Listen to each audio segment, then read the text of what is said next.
Hi guys, I'm Doggone, aka Wendell G. Welcome to the Milwaukee Brewers. Let me get my reading glasses on so I can see what I'm doing. The Milwaukee Brewers. As you can see, we are coming up in this sort of pseudo simulation. We're coming up to the end of 1993. And we are not as bad as we might have been. We're in 5th place in our division, solidly in 5th place. It almost doesn't matter what happens in our upcoming games. We've only got a few left. We've got a series at Detroit, a series at Cleveland, a series versus Toronto, and a series at Boston. So we've got 4 series left. Yeah. Our lineup has been very patchwork this year. I guess that's the word for it. You can see that Sandy Alomar Jr., catcher, has hit well for us at .293. He's not reflected up here in the batting leaders because he came to us later in the summer. Tony Womack is our nominal batting average leader at .253. Domingo Cedeno and Eddie Zambrano at .251 each. Eddie Zambrano, we've got some tater hitters. Eddie Zambrano 21, Matt Miesky 20, Danny Bautista 14, and RBIs Matt Miesky and Eddie Zambrano on top 70 and 63. ERAs, old Steve Cook. Let me show you old Steve Cook. Here's our rotation: Jaime Navarro, or is it Jamie? I don't know. I'm sorry, you don't know how to say that. Steve Cook, Phil Leftwich, Kevin Morton, Tim Pugh. We've had to plug guys in there. Cal Eldred was one of our top guys, and he got badly injured, tore up his arm. And anyway, Steve Cook has done a great job for us. You can see he's got a 15 and 14 record. He probably has more decisions than anyone else in Major League Baseball. Our bullpen's in pretty good shape, actually, which I guess that shouldn't be too surprising because in simulation baseball, at least, out of the park, relievers are not hard to come by, and they're not real expensive. Who's hot? Nobody. Who's not? Danny Bautista. Oh, it doesn't matter. He's 2 for 23 in his last 7 games. Oh, well. Our minor league is stocked with prospects. Brian Shows has been up and down. He's currently up on the expanded roster. He's not doing too good, as you can see, 12.96 ERA, over 8.1 innings pitched, but our scout really likes him. Albie Lopez, starting pitcher in our AAA club, New Orleans Zephyrs. Not doing too great down in AAA, 4.27 ERA, but not too bad either. Butch Husky, Andy Hawkins, Omar Dahl, Kevin Robertson, and John Cummings are our other top prospects. You can see we have a full minor league system, at least by team. We have Rookie League, Short Season A, and then Single A, Double A, and Triple A. But these rosters are not full. I'm using ghost players because this is a historical sim, and historical sims do not use full minor league players, unfortunately. I wish they did. I did some research at one point to try to figure that out, but couldn't figure it out. Major League 19, you can see my sim is called Major League 1991. This started off, my league rather, Major League 1991. I started off in 1991 as the Braves, and I built the Braves up into a juggernaut.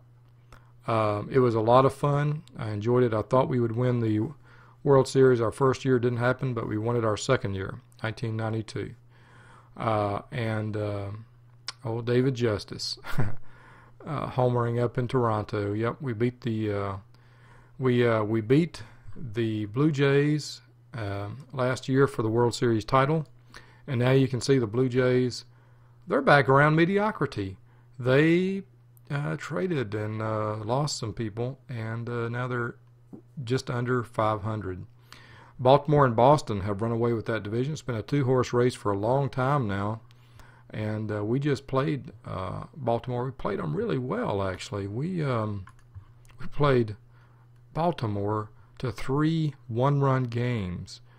We lost 2-1 twice, and we won 1-0. This is a team that's in the pennant race, so does this bode well for us? Are we better than? I think we're better than our average shows. And next year, I think I'm gunning for around a 500 nominal record. So that's the goal for next year for Wendell G., general manager of the Milwaukee Brewers. I think he's done a really fine job with the Brewers this year, given what he started with. When he walked in, he unloaded some big-time contracts, and he brought in a bunch of, really, he brought in all the cheap talent he could get, including young talent that was not cheap.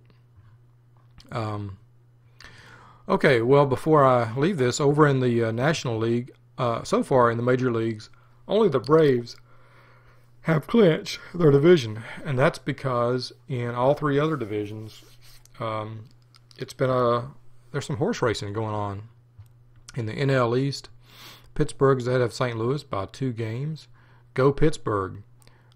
This is, as we know historically, this is the height of their competitiveness and the best years they've ever had in Pittsburgh, and so they are on top of the division. But St. Louis is coming up fast.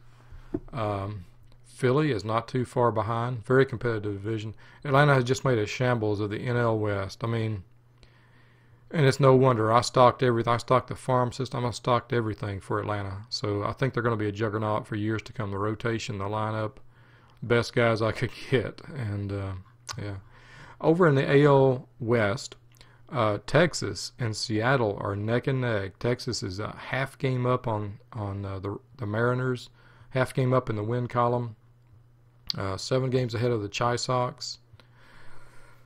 And over in AL East, the Yankees have given us fits this year, but they are vying with Detroit for the cellar, and I'm proud to say we're 9 games ahead of both of those guys, 9 games ahead in the wins column at least, of both of those teams.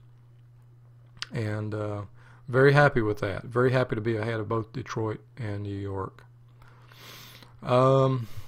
Obviously, this is not the New York Yankees of reality. I know in 1996, the Yanks, was it 96? They won the World Series. So we'll see. You know, the thing about the historical sim that I'm running is historical rookies appear in the year that they became a rookie in the bigs in real life, but they don't go to the teams that they went to. It's just draft. You know, you draft. It's an open draft for the historical rookies. Okay, and what else did I want to show yours? Anything I show you in expanded standings? Nothing really here. Pythagorean is always interesting. You know, the Pythagorean basically pulls in the players' wins above replacement and whatnot to sort of, determine where you more or less should be at in wins and losses, and it's fairly accurate. It's fairly accurate. I'm looking for an analog. We are the San Francisco Giants of the American League. Yeah. So, okay. What else? What else is going on here? Take a look at the waiver wire. Nobody is on it. Let's take a look at free agents. As you can see, we've got 5 free agents out there. There's a couple of reasons I haven't free agent type B, Tony Pena. There's a couple of reasons I haven't popped for any of these free agents. One of which is their age. I'm looking for guys to build around. I did not need to win now. And unfortunately, nobody went after Greg A. Harris or Jay Howell this year, or Alejandro Pena. So, these 5 guys are out in free agency. I have one pending offer to Cal Eldred, and I've been going back and forth kicking myself over whether I should have done that, but he was about to enter arbitration. Here's why I maybe should not have done it. Tommy John surgery. And he was already fragile. So I offered him 3 years at 3 years at 3 years for a total of $1.5 million. So I'm going to leave it out there. I'm going to honor that offer. Tony La Russa wants me to offer it. We got a pile of upcoming free agents throughout the bigs, and you know, some of them. Roberto Alomar, kind of like to have him. Could do without. I don't really need Paul Ossenmacher. The Eck is pretty old. Julio Franco's entering his. Really, the big time guy out there is Roberto Alomar. He made almost $2 million this year, and he's eligible for $2.6 million, probably in arbitration. Who does not want Roberto Alomar? Who does not want it? Look at this guy. My deceased scout, Juan Dominguez, JD, who powered his Back to the Future vehicle through a brick wall. RIP Juan Dominguez, JD. He rated Alomar this way. Oh my goodness. Second base, mediocre, but you know what? You know, with this kind of bat, we'll take mediocre. He hit .307 for Toronto this year. Durable.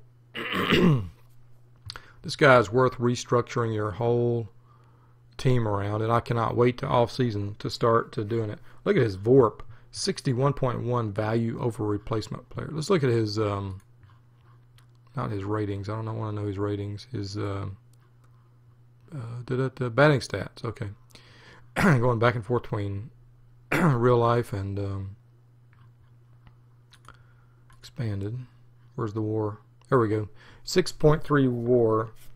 His WAR has steadily increased. Historical, or actually in Sim, 5.0, 5.9, 6.3. Woo!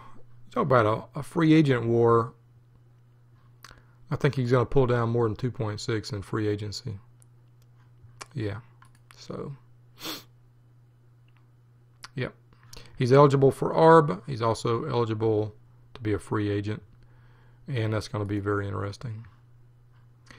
Okay, who else is going to be out there? Upcoming free agents. Probably nobody I'm particularly interested in acquiring for the Brewers. I don't know. There may be some value deals out here. Greg Olson, like to have him. Yeah, most of these guys, these guys are all basically the puck. They're all established stars. A few up-and-comers out there. Terry Leach, Mike Lavalier. Oh, Terry Leach is on his way down. Yeah. Oh, yeah. I'm actually just I'm quiet because I'm just refreshing myself. I'm taking mental notes here. Who's going to be available? Jeff Blauser. Jeff Blauser is going to be available. I traded him from Atlanta because of his fielding. He was not the best second baseman that I could get. He's been with the Chicago White Sox, Chicago of the American League. That's what the A means. Which always confused me for months before I finally realized it. He hit .266 with a, he had a good stat line, 344 OBP. It's excellent. He's got a great eye, doesn't strike out too much, walks almost as much as he strikes out. Can run a little bit. He'd be a good second baseman. Let's compare him to what we got right now. He pulled down 850,000 last year, which I thought was a little bit high. Let's compare him. Pardon me. Yeah, we got a passel of second baseman on our secondary roster. Fletcher is about to be gone. He's an old man. Old man Fletcher. He's got a pretty good bat. This is why I picked him up for a one-year deal. But I think I paid Fletcher about the same. No, I paid him about $300,000.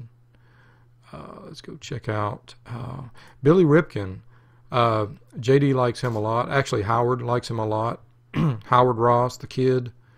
I keep thinking of Howard. He's like the kid on Home Alone, sort of. I think that's the kid I'm thinking of.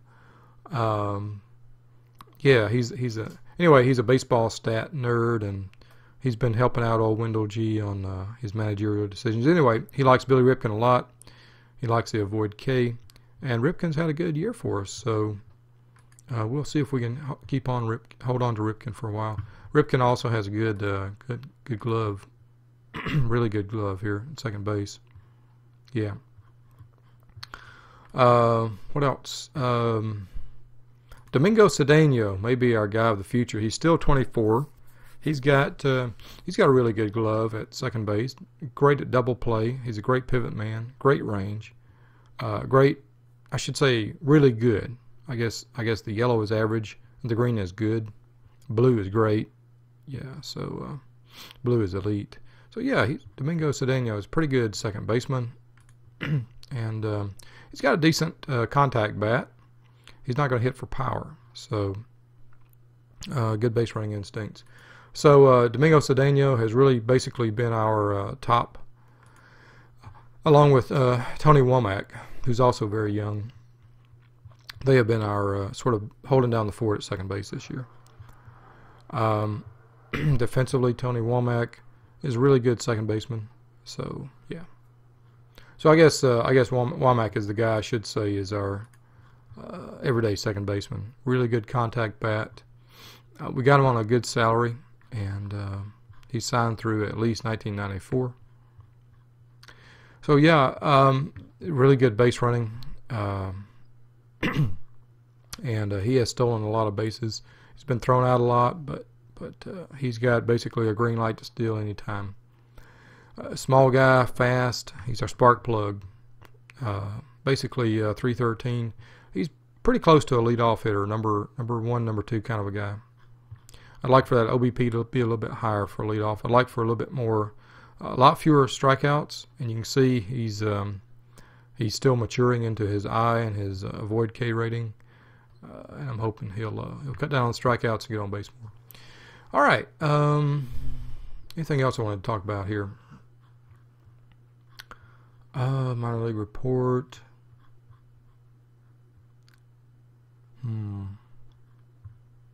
I guess what I plan to do, I just wanted to give you we're coming up on 17 minutes, just wanted to give you an end of year recap, and then talk about 1994. So let's go ahead and take a look at our team finances for 1993. You can see at this moment we have no money available for free agents. We have no extension money. We have $250,000 in projected budget.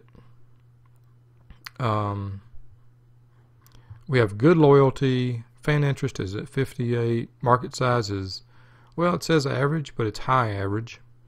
We're in rebuilding mode. Tickets are at the minimum. Mr. Mercado wants us close to 500 ball. He's happy that I'm green on the balance sheet. But he's unhappy that we are so far under 500 baseball. He wants a 500 baseball club. We're in good shape with with cash. I would love to take this cash and use it before Mr. Mercado claims a profit, but there's really not much I can do in terms of that. Our staff expenses are high, mostly because I am paying this guy almost $500,000 a year, and Schweitzer is doing a great job. I gave him an extension. Pedro Lopez, our bench coach, is hey, that's interesting. Oh, didn't realize I was using okay. No wonder that took a minute. I'm using the create a photo. That's fine. Pedro Lopez, $250,000. This contract runs out this year, as does Armando Torres' contract, and I'm planning to upgrade both of these guys. I don't know what I can get out there, but you see the legendary and the excellent and the outstanding. I want to get somebody who is in the green and blue for bench coach and hitting coach. So we'll see. In fact, let's go take a look right quick. Available personnel, bench coach and hitting coach.